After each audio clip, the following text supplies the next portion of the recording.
Este é o Vale. Olá, eu sou Elcio Costa e esse é mais um episódio de Líderes, o podcast de O Vale, que traz quem é notícia na região metropolitana do Vale do Paraíba, Litoral Norte e Serra da Mantiqueira. Nesse podcast de dezembro, final de ano, boas festas, nós vamos trazer uma pessoa, um convidado muito especial, o Padre Zezinho. Obrigado, Padre, por atender o convite e estar aqui conversando com a gente. Para você, Elcio, eu não podia dizer não. Afinal, eu vejo o jornalista que você é e a presença de você no Vale do Paraíba. E, para mim, é uma alegria conversar com você de novo. Obrigado pela deferência. Para mim também é uma alegria muito grande. Bom, primeiro eu vou fazer uma breve apresentação do Padre Zezinho. Não seria muito nem necessário, né? Porque falar dele, às vezes, é ser redundante. Mas José Fernandes de Oliveira, o Padre Zezinho, é um padre deoniano da Congregação dos Sacerdotes do Sagrado Coração de Jesus, escritor, compositor, músico. Nascido em Machado, Minas Gerais, em 8 de junho de 1841, completou 84 anos agora nesse ano. Ingressou no seminário aos 11 anos e foi ordenado padre em dezembro de 1966, há quase 60 anos. Considerado um dos pioneiros, um dos maiores nomes da música cristã, esse gênero que utiliza da música como um instrumento de evangelização, começou a compor em 1964 com a versão musical do Padre Nosso. E hoje coleciona mais de 3.000 músicas gravadas. O número correto eu não lembro, Padre, mas o senhor vai me dizer daqui a pouquinho.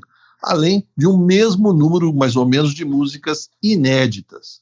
É ativo nas redes sociais, eu sigo, aprendo muito seguindo o Padre Zezinho, no Instagram e no Facebook, onde o senhor dialoga com seus seguidores e, não raro, dá um puxão de orelha em quase todo mundo. É verdade isso ou não? Claro, eu acho que sim, pelo que eu vejo. Mas eu também sou muito agredido, né? Eu me defendo. A frase minha é: eu não ofendo, mas eu me defendo. Aí eu vejo que Jesus fez com os fariseus. Ele também se defendia, ele não ofendia, mas ele não deixava passar, não. Ele conversava, ele dialogava, mas cada um ganhava a resposta à altura. Porque ele era sabedoria em pessoa. E eu aprendi alguma sabedoria com meus estudos. Isso me ajudou a ser uma pessoa que é capaz de deixar falar, mas também eu quero falar. E eu falo menos do que ouço, eu deixo o pessoal escrever muito. Então, aqui estou falando mais porque você é o jornalista, mas eu não sou de falar muito, não. Eu entro na hora certa, né? Aquela história. Eu acho que aprender a ouvir é uma das coisas mais importantes que a gente tem. Às vezes a gente acha que nós temos que falar demais, expor o ponto de vista, mas às vezes o importante é saber ouvir. E ouvindo a gente aprende muito. Eu, pelo menos, acho isso. Padre, a última vez que nós conversamos, o senhor me deu uma entrevista, acho que há uns 5, 6 anos. 6 anos. 6 anos, faz tempo. Mas o senhor fez questão de levar para a entrevista um volume do Concílio Vaticano II, né? O Concílio Vaticano II, que no início dos anos 60, né? Que ele atualizou a doutrina da Igreja, abriu a Igreja para o mundo e deu uma resposta para os desafios que a Igreja estava sofrendo, estava enfrentando naquele período, né? Um período de grande transformação na história da sociedade. Abriu o diálogo para outras regiões, para outras religiões, para a sociedade, valorizou o papel dos leigos na Igreja e uma nova compreensão da liturgia. Nestes tempos a gente pode chamar de incerteza, Padre, essas diretrizes do Concílio Vaticano II ainda são atuais? Olha, na verdade, nós estamos de novo no pêndulo. Houve uma fase em que a Igreja abriu bem para o mundo. E os bispos e cardeais da época, eles assinaram 3.000 deles assinaram que este seria o caminho. E o exemplo maior que existe foi no documento 16 do Vaticano II, Gaudium et Spes. As alegrias e esperanças e as dores do mundo também são nossas. Esse documento é uma abertura total para o mundo e para as igrejas. E esse documento também é o resumo do que João 23 pediu. Só que antes de Pio XII, já vinha essa abertura. E eu cresci nessa fase dessa abertura. Eu fiquei seminarista no tempo de Pio XII. Depois eu fiquei ainda seminarista no tempo de João XXIII. E aí estudei no Brasil, depois nos Estados Unidos, o Vaticano, que aconteceu naquele período. Então, de 1962 a 1965, eu estava lá, estudando e ouvindo grandes pregadores, porque o Vaticano estava em movimento.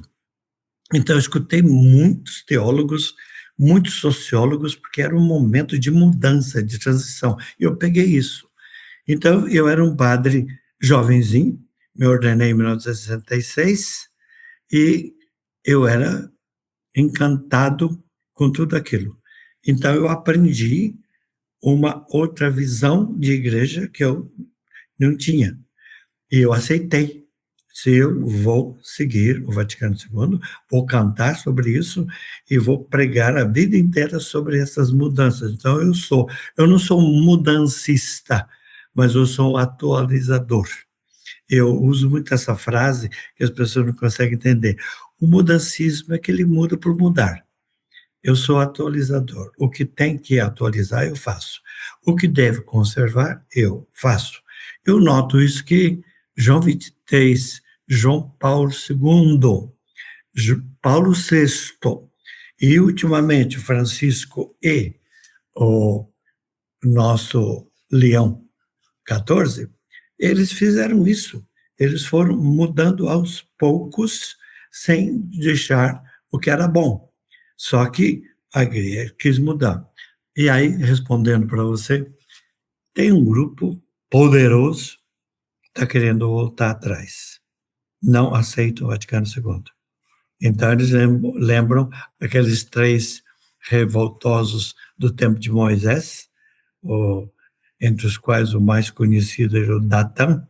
Ele levou, os 3 deles levaram mais ou menos, dizem eles, 150.000 pessoas de volta para o Egito, mas não chegaram lá. Então, eu uso muito esse símbolo. Eram na história. Isso. Aí não chegaram lá. Eles queriam voltar para a escravidão e não deu. E eu falo muito isso, porque rios não correm para trás, rios continuam, e a gente continua.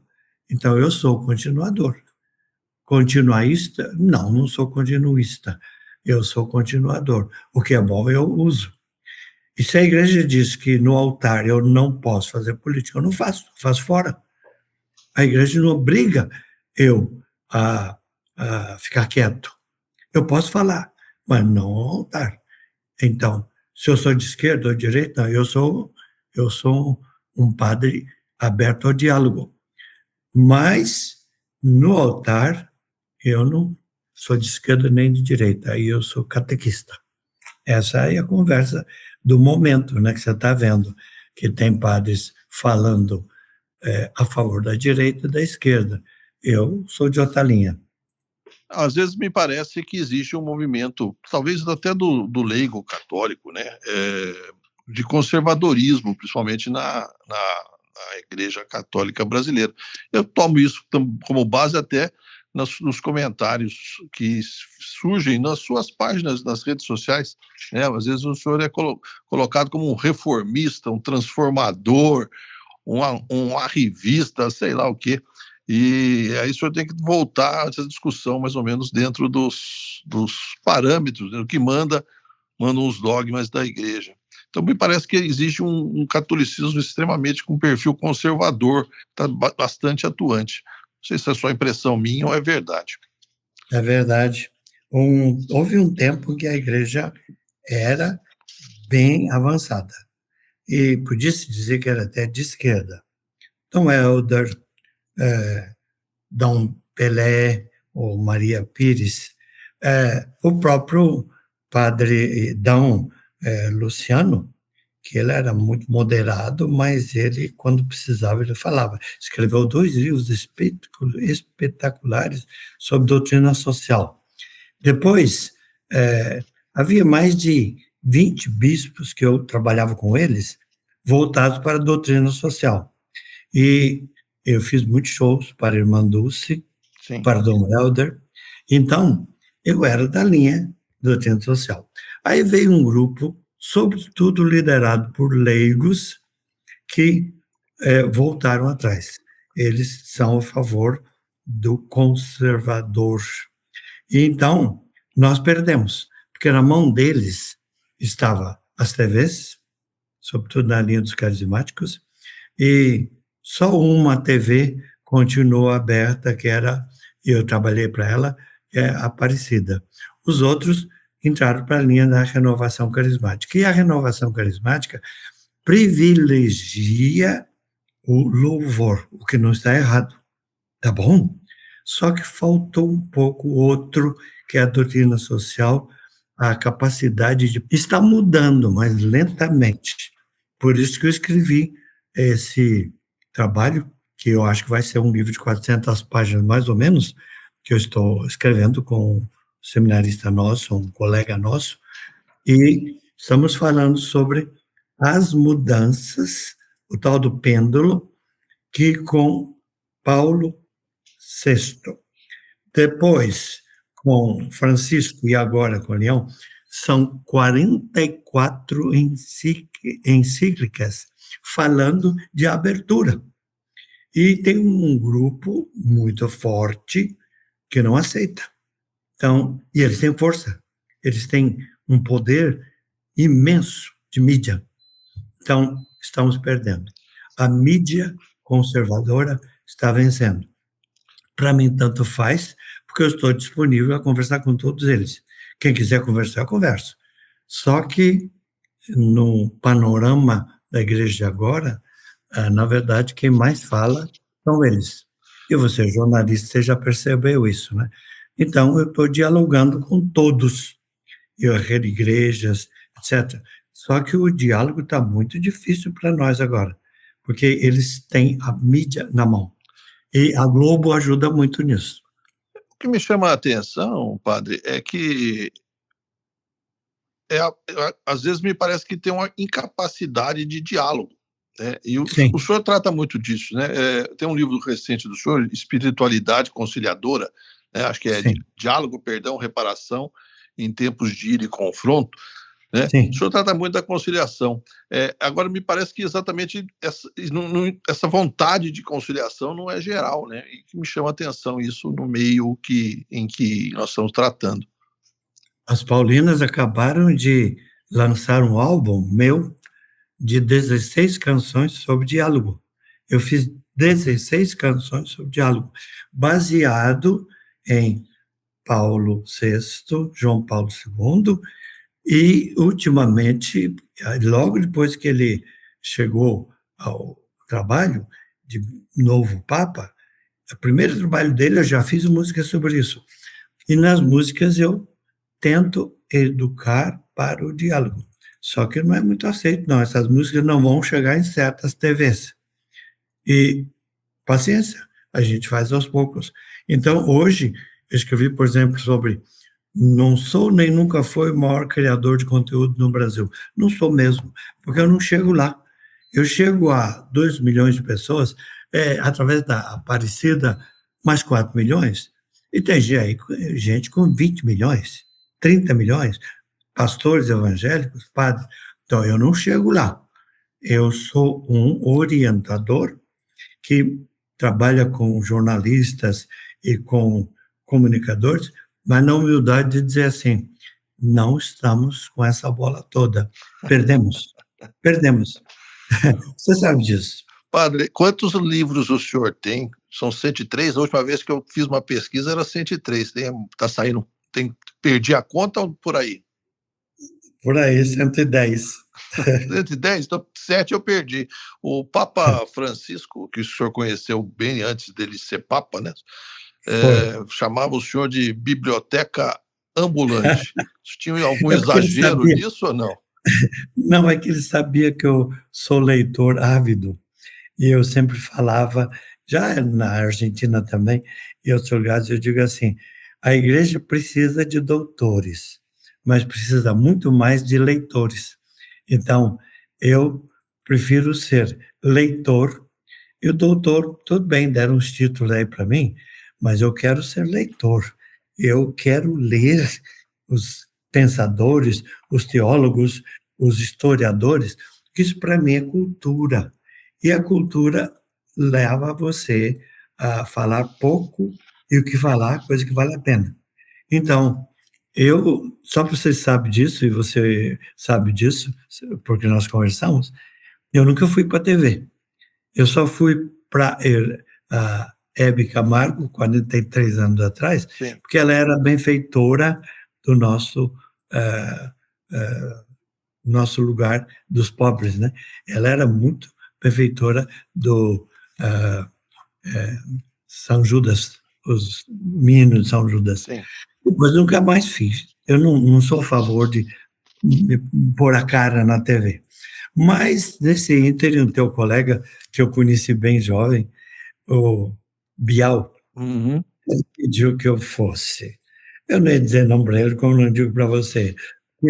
O Bial, ele sabe jornalismo.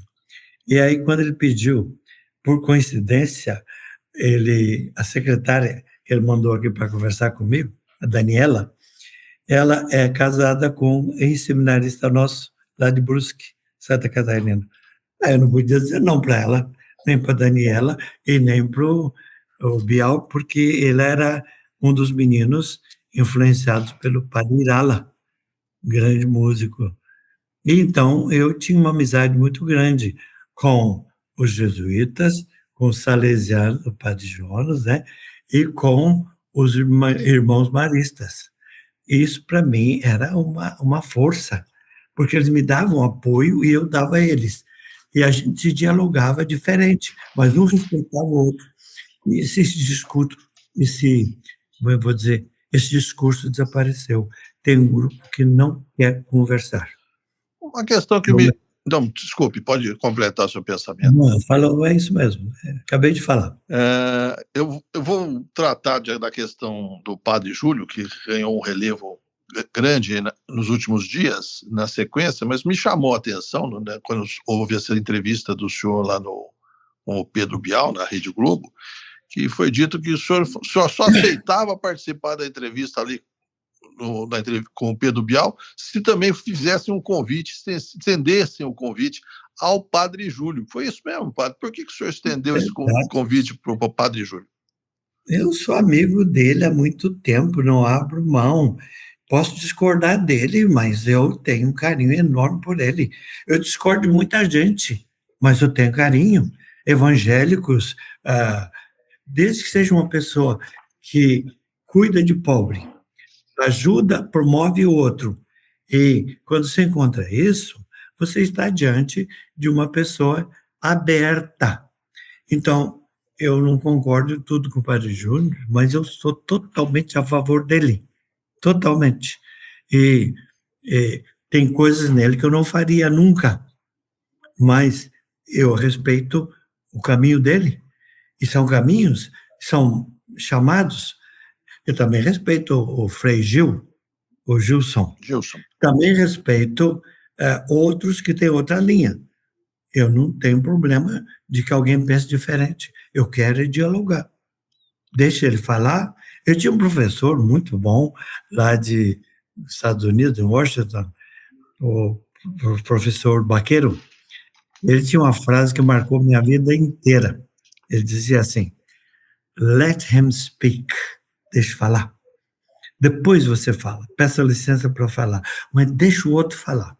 Você está lá para deixar um interlocutor falar. Deixa eu falar. Eu fiz isso a vida inteira. Deixa eu falar. Depois eu peço licença para falar. Esse é um bom exercício, né? Nós já tangenciamos nesse assunto. Eu acho que a capacidade de escutar é uma coisa que a gente parece que está perdendo. Escutar é importante porque a gente aprende muito. Mas antes de passar para o assunto do Padre Júlio, eu queria esgotar o assunto de livros. O senhor tem 84 anos, é um autor, agora o senhor me corrigiu, né? Agora eu atualizar minhas anotações aqui, 110 livros, né? E agora o senhor é, na realidade, retratado num livro, e um livro muito especial. Eu já vi o senhor falar sobre isso, que é um trabalho de TCC, foi escrito como TCC, por uma estudante de jornalismo da Universidade de Taubaté, se não me engano, a Gabi Bonvecchio, acho que é assim o sobrenome dela, que chama-se Apenas um Cidadão do Infinito, numa referência, esse título é uma referência a uma música sua, né? Sim. O senhor leu a obra, o senhor gostou, acha que é bem retratado nesse trabalho? A Gabi é uma boa jornalista, padre? Ela é excelente, ela está conosco há 6 anos, e ela tem formação de catequese, tem formação de pastoral, e ela frequenta a igreja lá em Tremembé e trabalha conosco. Então, ela tinha uma visão que pouca gente tinha, e ela conhecia todo o meu acervo. Aí, quando ela pediu para escrever um livro, eu disse, filha, eu não sou a favor dessas coisas, mas já que você está pedindo, eu, eu vou deixar, porque você conhece o meu trabalho. E aí eu disse para ela, ó, eu só peço que você mostre de vez em quando que você escreve. Ela fez isso. E fez um trabalho espetacular, que inclusive não só eu, toda a faculdade aceitou.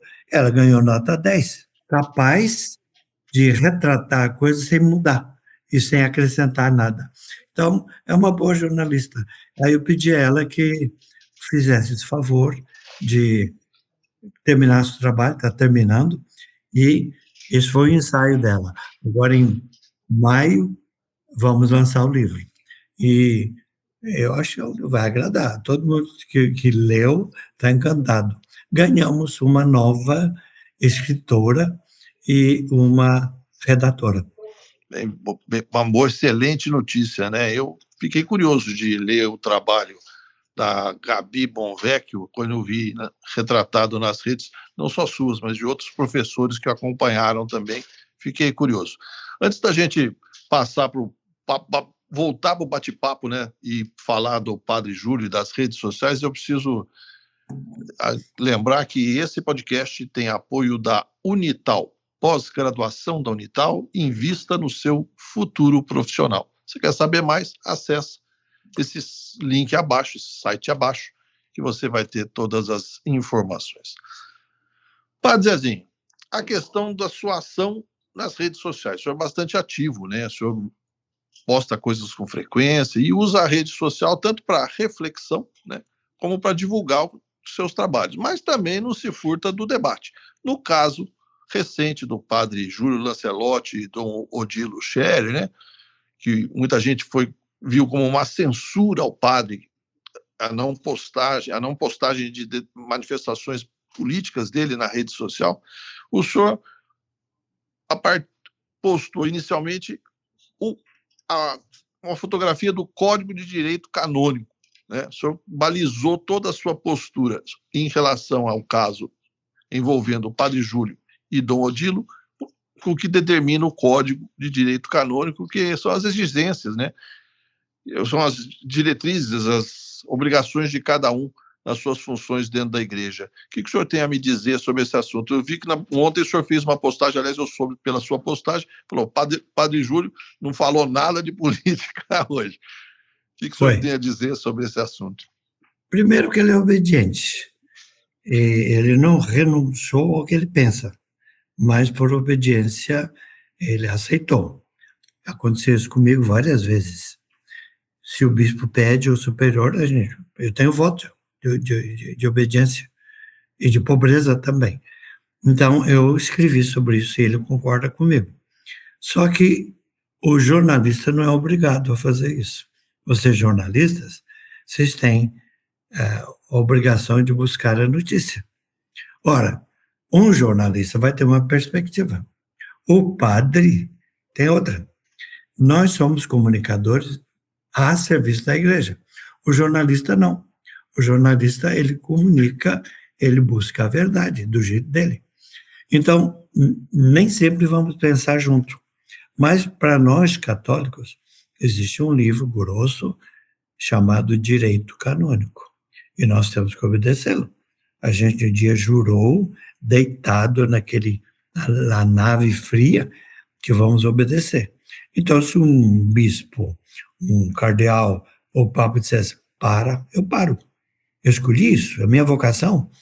Ora, o jornalista não é obrigado a fazer isso. Ele tem uma missão. E essa missão do jornalista não é igualzinho do católico. Eu digo isso para a Gabi e para os outros jovens que eu oriento, dizendo, filha, você tem um dever de falar o que pensa, e não tem que se dobrar a mim. Eu sou comunicador, eu oferento, eu sou orientador, mas você é livre. E ela, não só ela, os outros jornalistas que eu conheci, todos eles dizem, eu sou católico, mas eu não posso também esconder a minha visão. Ele pode silenciar ou bater de frente. Aí o jornalista católico vai decidir. Só que eu não posso exigir do jornalista católico que ele pense como eu. E o jornalista não pode pensar que o padre também diga o que o jornalista quer. Na missa, o altar é do padre. Lá o jornalista não pode dar opinião. Mas o padre, se sair daquele altar, estiver lá fora, ele vai ter que falar assim, não vai mentir. E aí a igreja não é contra o nosso direito de pensar politicamente, porque ela não aceita que a gente toma um partido e impunha isso no povo. Aí não dá. Então, é uma frase que eu uso faz 40 anos, você já ouviu. Eu não sou esquerdista, nem direitista e nem centrista, eu sou catequista. Eu quero conversar. Discordo de você? Discordo. Mas nós somos irmãos com visão. A notícia é importante para você, a minha também. Só que eu não vou impor a minha notícia nele, nem ele na minha. Vamos dialogar. E diálogo é por vocação do jornalista e também do padre. Tem coisas que não vai dar certo, mas a gente vai se querer bem do mesmo jeito. É como eu disse, você tem uma vocação e eu tenho a minha. Dá para trabalhar junto, mas eu não posso impor a você, jornalista, que busca a notícia, que pense como eu, vice-versa. E dá para conversar, tenho grandes amigos jornalistas e gente de outra religião. A palavra é respeito. O senhor acompanha o trabalho do padre Júlio com bastante atenção. O trabalho do padre Júlio junto às pessoas em situação de rua, necessitados, os pobres, não tem a ver com o cerne da religião católica? Tem. Por que ele é tão polêmico? Eu gosto dele, eu já disse, onde eu puder, eu vou estar com ele. É meu irmão mais novo. Eu tenho 84, ele tem 70 e poucos.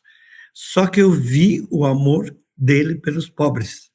Eu acompanho todo esse tempo. Não há como questionar o que ele faz pelos pobres, como a irmã Dulce também, Dom Helder. Só que, no altar, eu discordo dele. Aí eu digo para ele, mas, meu querido Júlio, no altar você não pode fazer isso, porque o altar tem umas roupas especiais, trajes, porque nós somos porta-voz. Eu não posso ser porta-voz da esquerda ou da direita. Eu sou porta-voz da doutrina social. E a doutrina social está aí, claro, nos livros. Mas aí, isso não significa que eu sou contra a pessoa. Eu discordo desse assunto. Ele sabe disso. Por isso o seu ufa de ontem, né, que falou, nossa, hoje ele não falou de política. Eu tenho uma menina que canta comigo, a Soninha, que era de São José, E ela canta muito bem. Ela começou comigo como se fosse... Ela é uma filha também. Tinha 17 anos. E ela conhece o meu trabalho e ela mora ali ao lado do Padre Júlio. E ela é coroinha também do Padre Júlio. Ela sabe tudo que ele fala e o que eu falo. E aí, de vez em quando, nós conversamos. E até jantamos lá na casa dela. Ela tem uma visão muito clara do Padre Júlio e de mim. Então, eu digo para ela, Soninha, quem mais conhece nós dois é você. Você sabe as nossas falhas, nossos defeitos, mas você sabe também nosso amor pelos pobres. Eu vim da pobreza, eu vim de um lugar muito difícil e eu aprendi a respeitar. Então, esse é o problema. Agora, o senhor é uma pessoa bastante antenada com o tempo, né? Como é que o senhor vê esse fenômeno da inteligência artificial invadindo tanto, principalmente redes sociais, por exemplo, que a gente às vezes vê gente falando coisa que não falou? O senhor acha que isso é uma preocupação para nós, seres humanos normais? Até onde eu sei, a inteligência artificial nem é inteligência, nem é artificial. É criado por ser humano. E o ser humano decide. Se ele se deixar levar pelo aparelho e pela técnica, azar dele. Porque nós temos inteligência, conhecimento suficiente para corrigir. Nós temos que corrigir a inteligência e o que é artificial. É bom? É. Alguém que precisa? Precisa, tudo bem, faça, use. Mas eu sou inteligente o suficiente para não engolir nem a inteligência artificial e nem nada de... Alguém quer usar? Pode, menos eu. Eu vou usar aquilo que me serve. No resto, tchau. Eu faço mesmo com a TV. Faço isso com a internet. O que é bom, eu uso. O que não for, não dá. Para mim, a inteligência não é tão inteligência e nem tão artificial. Na verdade, não. Você que é jornalista e eu, a gente tem recursos que a mídia não tem. É bom ficar sempre atento. Antes de passar para uma questão que é a música, que na realidade o senhor é conhecido muito pelo seu trabalho na música, eu vou lembrar novamente que esse podcast tem apoio da Unital, pós-graduação da Unital, invista no seu futuro profissional. Padre Zezinho, o senhor foi, vamos dizer assim, precursor de um fenômeno dos padres cantores, né? Podemos citar mais recentemente Padre Marcelo Rossi, Padre Fábio de Mello. O senhor mais ou menos foi um precursor dessa tendência, mas o senhor sempre fala que existe uma diferença entre o padre cantor e o cantor padre. E o senhor é padre cantor. Qual é essa diferença? Por que essa diferença é fundamental?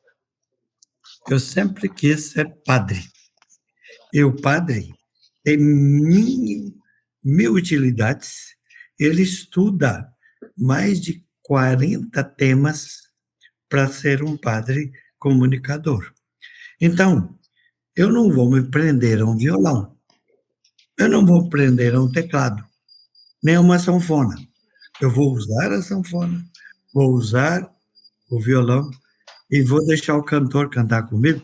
O conteúdo é meu, o texto é meu, e no palco eu subo se eu quiser. Então, ninguém vai me dizer como é que eu devo ser comunicador e o que eu devo cantar, etc.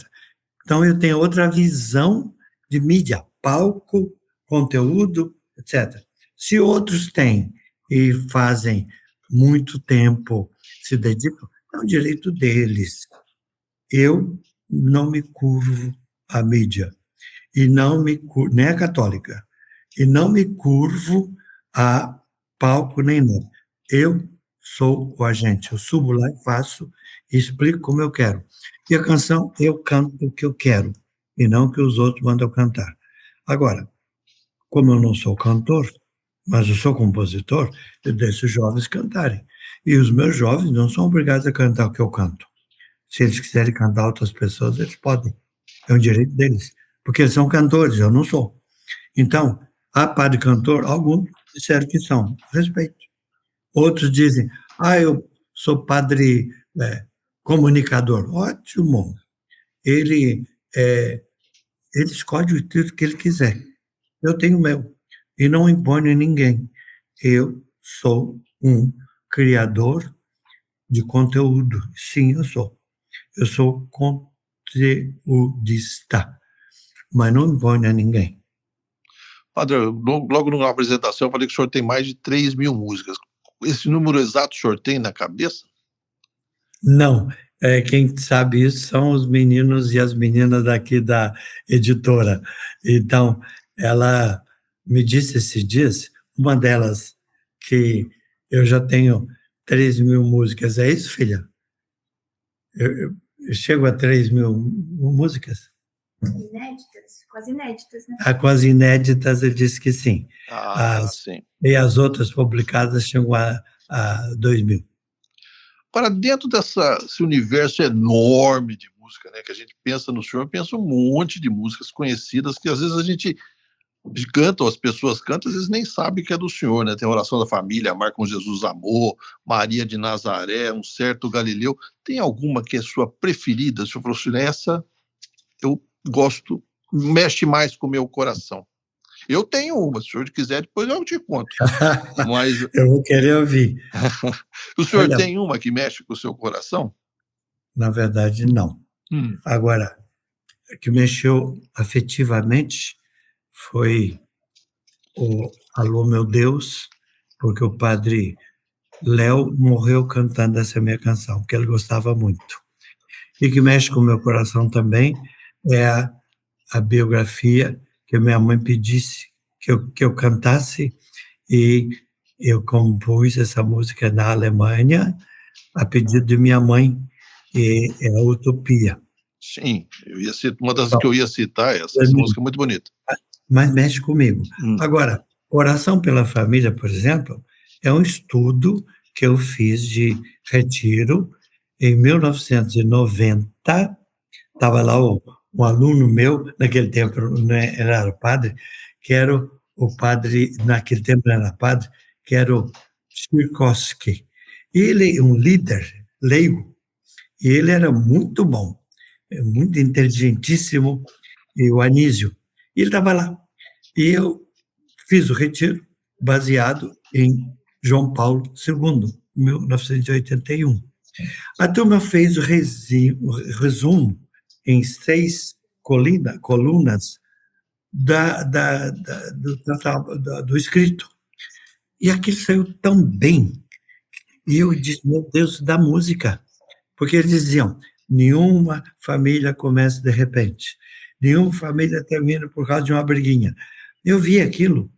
E aí eu disse, meu Deus, se dá uma música. E eu fiz à noite. No outro dia de manhã, estava o Anísio lá. E eu disse, olha, eu fiz essa música. Eles ouviram, padre, que música linda. Eu disse, é de vocês. Vocês resumiram, eu pus a melodia, e isso é do Papa, dos meninos, e é de muita gente. Eu falei, então eu acho que essa música é de todos. A melodia é minha, mas foi criado pela igreja. E o Anísio fez até um pôster, mas ele agora é padre lá, e bem grande, 2 metros, mostrando essa canção. Portanto, ela não é mais minha. Ela é cantada por tanta gente, e eu agradeço, porque o arranjo foi muito bom. É o Zé Paulo que compôs, quer dizer, fez o arranjo. Na verdade, humildemente, eu admito que eu sou fruto de dessa reflexão. E todas as coisas que eu faço são fruto de reflexão. Eu ia perguntar para o senhor como é que é o processo de criação, porque as suas músicas tratam de um tema religioso por diversos temas religiosos ou temas ligados à religião por diversas variantes, né? Como é que é o processo da criação? Como é que o senhor começa a pensar na melodia? Eu leio muito, né? Eu sou apaixonado por livro. Se sentar no meu escritório, vai me ver lendo algum livro. E eu gosto de quem gosta de livro também. Então, como eu disse, tá bem, dizem que eu sou doutor, mas eu sou mais leitor. E as leituras da manhã que eu faço na Bíblia e nos documentos, E as coisas que eu leio à noite, no outro dia, às vezes, nasce um livro, um artigo, ou nasce uma canção. Eu nunca sei se vai ser canção, mas vai ser, de um jeito ou de outro vem. Então, Deus me inspira o texto, a pregação e a canção. Então, de vez em quando, eu faço uma canção. Esses dias eu fiz uma, eu até vou te fazer ouvir, e o Renato Teixeira faz o mesmo. Ele faz uma canção e mostra para mim. A gente é muito amigo. Então, o Renato Teixeira faz uma música, mostra para mim. Eu mando para ele, porque a gente é muito irmão. A gente é de Taubaté também, né? Sim. Na época. Então, tem muita coisa que a gente faz que eu digo assim, olha só, o Renato fez isso. Ele diz assim, mas eu fiz isto. E a gente trabalha e fica muito bom, porque tudo que a gente faz... excelente. Falando mal dela. Aqui está. Então, eu estou querendo mostrar uma canção que mostra esses dias... Está aqui.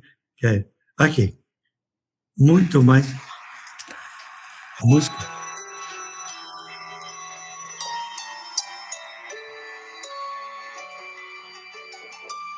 Muito mais do que eu pedi, eu recebi.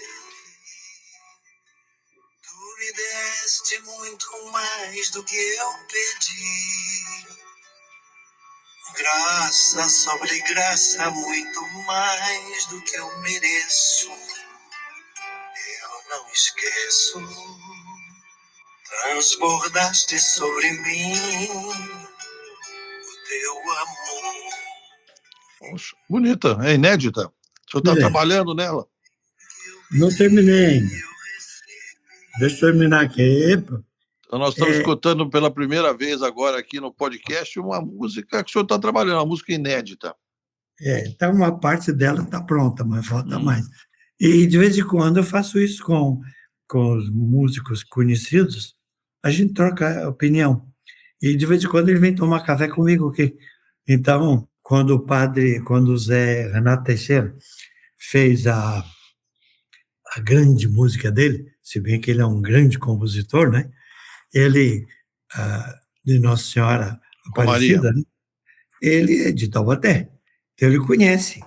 E ele veio de Ubatuba. Ele morou aqui. E depois ele andou pelo Brasil. E eu também vim de Machado, Minas, eu sou caboclo. Eu morei aqui, sou caipira, e ele era daquela região. Então ele fez uma música, sou caipira, Pirapora, Nossa Senhora de Aparecida. Ele retratou a nossa vida. E ele, quando eu vi a canção, eu disse, isso aí é história. Assim, Maria de Nazaré, são coisas que acontecem. Maria de Nazaré compôs em Portugal. Eu estava lá, naquelas ondas gigantescas de Nazaré. A praia é lindíssima. Aquelas ondas são gigantescas, né? Enormes. Então, eu desci, tinha uma aldeia de Nazaré. E eu vi as mulheres de sete saias. Eu olhei aquilo bonito, Maria de Nazaré. Eu não estava falando de Nossa Senhora. Maria de Nazaré. Só que depois virou Nossa Senhora de Nazaré. Mas essas coisas me ajudam a pensar. É por isso que eu faço isso. É muito bonito. A minha preferida, não sei porquê, mas porque é uma música que me toca o coração, é Pelos Prados e Campinas. Eu acho que eu sempre me emociono quando escuto. E não sei a razão. Um dia eu vou descobrir, talvez, a razão, mas eu não descobri. Mas não é minha. Não? Mas não é minha. Ô, não. Louco! Essa música é linda. É de uma... Eu me enganei. Fui enganado durante anos. É de uma freira querida, a Miriam. Ela, meu Deus, ela já morreu. Mas ela era grande compositora. Então, eu dividi. Eu fiz propaganda. E o pessoal pensa que era minha. O pessoal também pensa que, alô, meu Deus, é do padre Léo, mas não é minha. A gente, um passa para o outro. O senhor sabe que se fizer uma pesquisa sobre músicas tuas, está entre as 20 mais ouvidas. Pois é. Pois é. E assim são as músicas, elas nascem disso, né? É intercâmbio. Então, na realidade, eu e muita gente, o senhor fez a propaganda da música, está na lista das suas 20 preferidas, mais famosas, etc., mas, na realidade, o senhor foi um autor espiritual, vamos dizer assim, ou um incentivador da música. Eu tenho música do Padre Joãozinho que eu divulgo, algumas músicas dos jovens meus que são bonitos, eu divulgo. E, por exemplo, na renovação carismática, que eu tenho outro jeito de compor, mas quando eles fazem uma coisa bonita, eu divulgo. E na nossa casa, os nossos alunos, eles não têm que cantar só minhas canções, nem do Padre Joãozinho e minha. A gente quer que eles sejam abertos. Então, para nós, é um jeito de ajudar os novos que estão chegando. Eu promovo quem escreve, quem faz artigos, quem canta, e nós temos muitos jovens compositores que eu promovo porque eu quero ser continuado, né?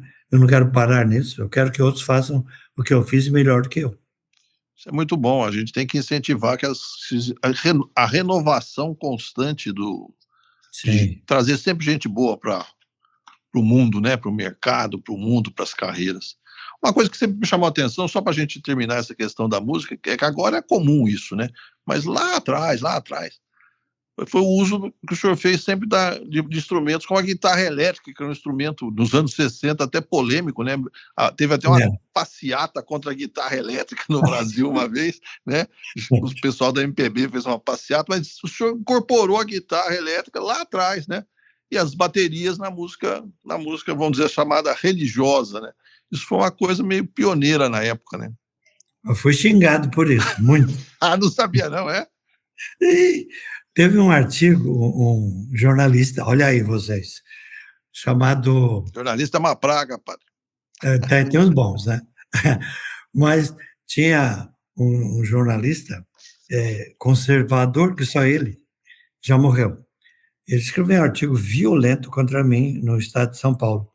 E ele dizia que eu era, respondendo ao que o Dom Paulo me apoiava, ele chamou nós dois, o Dom Paulo e eu, de vacas sagradas. Porque nós estamos criando coisas novas e ninguém, não aceitávamos a opinião dos outros. Lógico, não estamos criando, é o altar, quem manda no altar é o cardeal e eu. E a pessoa queria dominar isso. Eu reagi. Eu disse, não, meus meninos vão cantar do jeito deles e com os instrumentos dele. Mas o Padre Jonas fazia a mesma coisa. Ele uns anos depois, ele fez a mesma coisa. Quem começou fui eu. Mas Padre Irala e eu éramos os pioneiros. Mas depois vieram os Jonas, os outros, e treinaram os jovens. E eu criei grupos de jovens músicos e a gente tocava no altar, com aquele cuidado de não abusar. Dom Paulo até veio ver como é que era e apoiou. Só que o Lenildo Tabosa Pessoa, que era um jornalista do Estadão, famoso, acabou comigo. Eu falei, deixa, não criei caso, o povo foi do meu lado e ficou ruim para ele. Porque o próprio Estadão parou. Porque não tinha volta. Era o Vaticano II. Como hoje não tem volta também, os que acham que não pode falar de política. Pode sim, não vai... Os outros que vão ter que aprender a falar de política em favor dos pobres. É isso. Não quer? A igreja vai continuar a fazer. Agora, no altar, não. Esse é o meu jeito de dizer. Nós estamos caminhando para o final da nossa conversa, mas eu tenho tratado um assunto bem geral com o senhor. Perguntar, na sua opinião, o Brasil tem conserto? Porque vira e mexe, nós estamos na beira do abismo, ou então em crises políticas, e principalmente agora nós estamos ainda vivendo, parece que um país cingido, né? Acho que... O senhor acha que o Brasil tem conserto? Que expectativa o senhor tem para a eleição de 2026, por exemplo? Hoje o senhor já passou da idade de votar, mas nos anos 70 o senhor passou até uns meses fora do Brasil aí por defender voto de jovem para governador e presidente. O Brasil tem jeito, na sua opinião? Olha, Eu estive na Itália, na época das mortes e da violência na Itália. Eu vi na Espanha. Eu vi nos Estados Unidos a morte do Kennedy, eu estava lá, e também do irmão dele. Eu vi a violência nesses países todos e foi superando. No Brasil, havia essa turma da violência de direita e de esquerda, mas eu estou vendo o Brasil com uma proposta de os juízes e os outros de diálogo. É bom? Não sei como é que vai ser, mas eu sei que estamos dialogando. Não só do lado como da esquerda. Gritam, xingam, mas estamos falando. Não tem ditadura de esquerda nem de direita. Ah, mas não tem. Eu posso falar o que eu quiser. Eu estou no Brasil.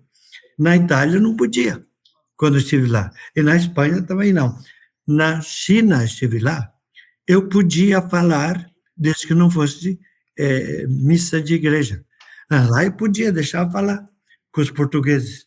E a ordem era a seguinte: diga o que quiser na missa, desde que não seja política. Eu estava lá. Então, eu vi um pouco da democracia da China. Eu vi, na Rússia nunca fui, mas eu vi a democracia crescendo na França, em Portugal, e eu vi nos lugares da América Latina.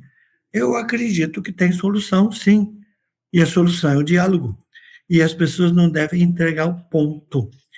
Eu vou discordar, mas eu vou dizer. Então, eu não tenho medo de opinar. Agora, no altar, como sempre digo lá, não. Eu sou padre. Fora, eu falo o que eu quero, escrevo o que eu quero. Então, por quê? Eu sou cidadão brasileiro e do reino de Deus. Como padre, cidadão do reino de Deus, eu quero diálogo. Eu quero deixar o outro falar, crescer. Agora, como brasileiro, eu sou meio esquerdista, mas não sou esquerdista, não sou petista. Mas eu sou a favor de uma solução de esquerda e não de direita. A direita no Brasil já provou que não aceita diálogo. Agora, o centro dialoga, bem ou mal, dialoga. E há um grupo de esquerda que dialoga bem, e há outro. Extremista eu não aceito, nem de esquerda, nem de centro. O centro também é muito aproveitador, eu não concordo com ele. Só que tem políticos bons, e eu quero esses políticos falando. Então, sempre foi assim. Não gostam de mim? Mas eu aprendi isso na igreja, no Vaticano II. Está lá um documento claríssimo, Gaudium et Spes.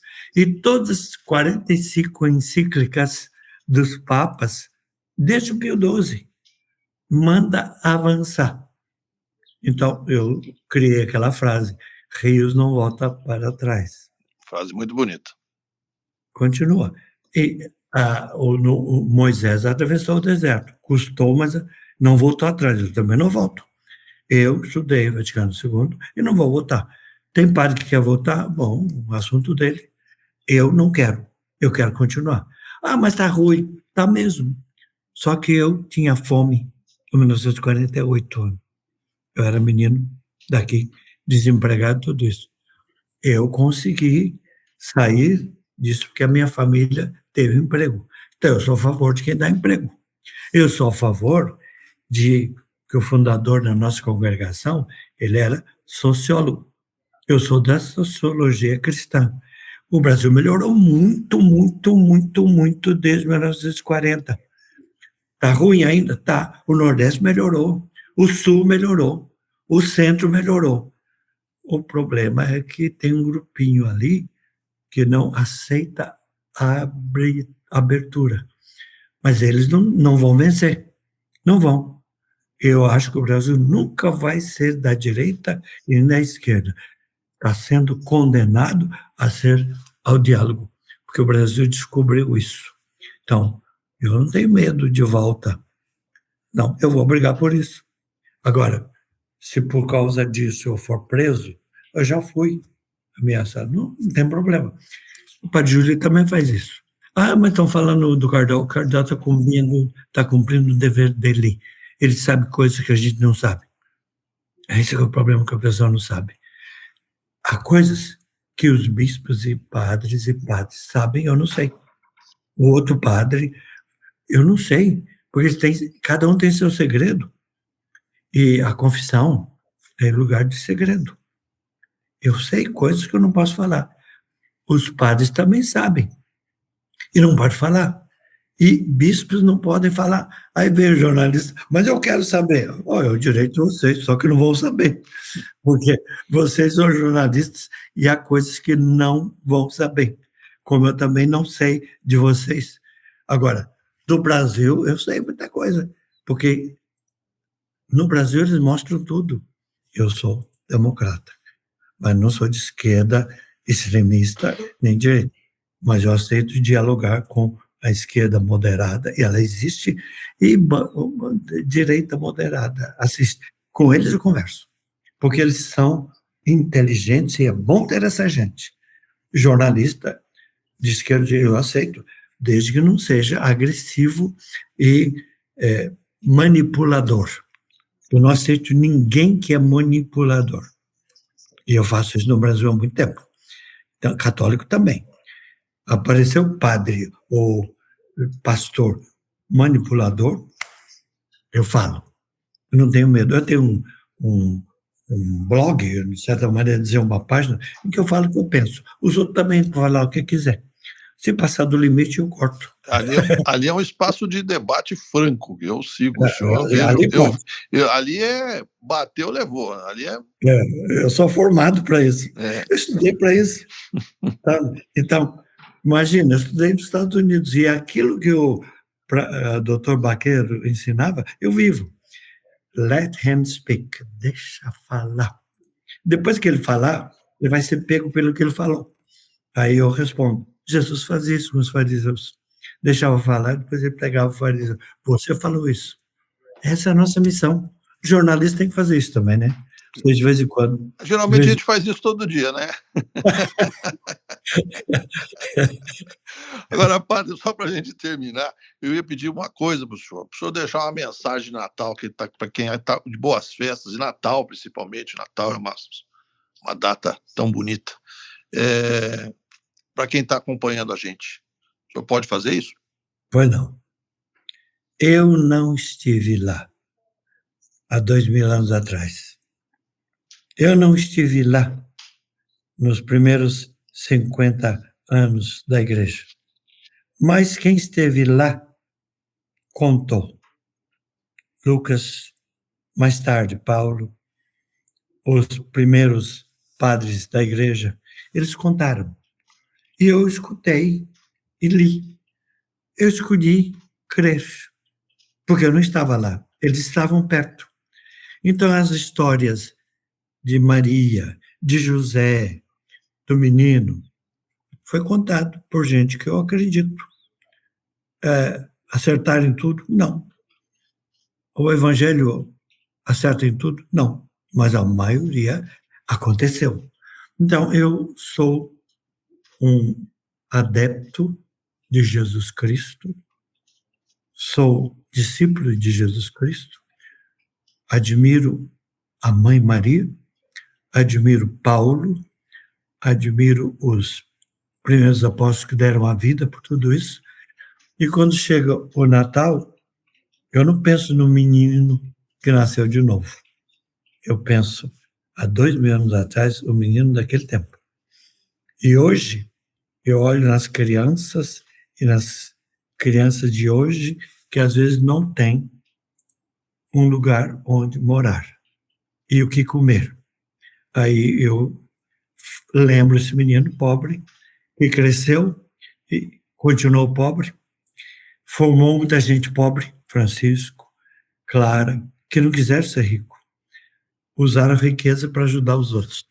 Eu podia ser rico, pela cultura que eu tenho, mas eu não tenho nada, que é meu e dos outros. Mas eu escolhi isso com Jesus. Ele podia ser rico também, não quis. Então eu penso naquele que não tem chance. E para mim isso é Natal. Aquele que não tem chance tem o direito de receber o mínimo. Então, quando eu rezo no Natal, eu penso em quem não teve chance. É para eles que eu faço isso. Ah, o folclore do Natal, o Papai Noel, que era um bispo, né? Sim. Nicolau. E para mim é uma histórica, mas não é essa história que para mim é o Natal. Para mim o Natal é esse espírito de dizer o outro tem direito, o outro vale tanto quanto eu.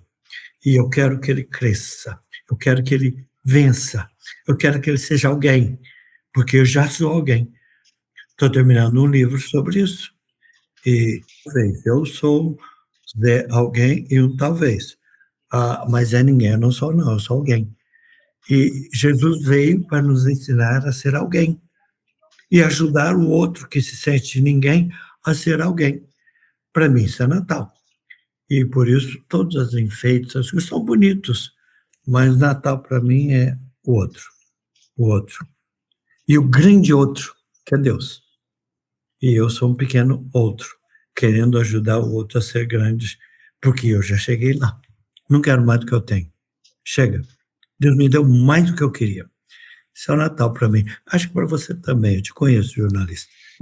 É assim também, graças a Deus. Nem te daria essa entrevista se eu não conhecesse você. Então, que nem a Gabi e quem trabalha comigo, eu conheço esses meninos. Eles vivem para os outros. Então, para mim, isso é Natal. O outro. Obrigado, padre, obrigado pela sua mensagem, obrigado pela bênção que o senhor acabou de dar para a gente. E realmente, Natal, a gente tem que pensar bastante, um momento de reflexão para a gente pensar no que a gente quer para as pessoas, né? Bom, esse foi o podcast Líderes, podcast de Vale, que traz quem é notícia na região metropolitana do Vale do Paraíba, Litoral Norte, Serra da Mantiqueira. Esse podcast tem o apoio da Unital, pós-graduação Unital, invista no seu futuro profissional. Se você tem algo que faz diferença na carreira, é ter pós-graduação, e a Unital oferece tudo que o profissional precisa. Você quer saber mais? Tem um link aqui embaixo, você acessa e tem todas as informações. Padre, muito obrigado. Foi uma ótima conversa. Bom Natal para o senhor. Obrigado pelo carinho e que 2026 seja um ano fantástico para todos nós, para a sociedade, para as pessoas, para o país. Obrigado. Amém.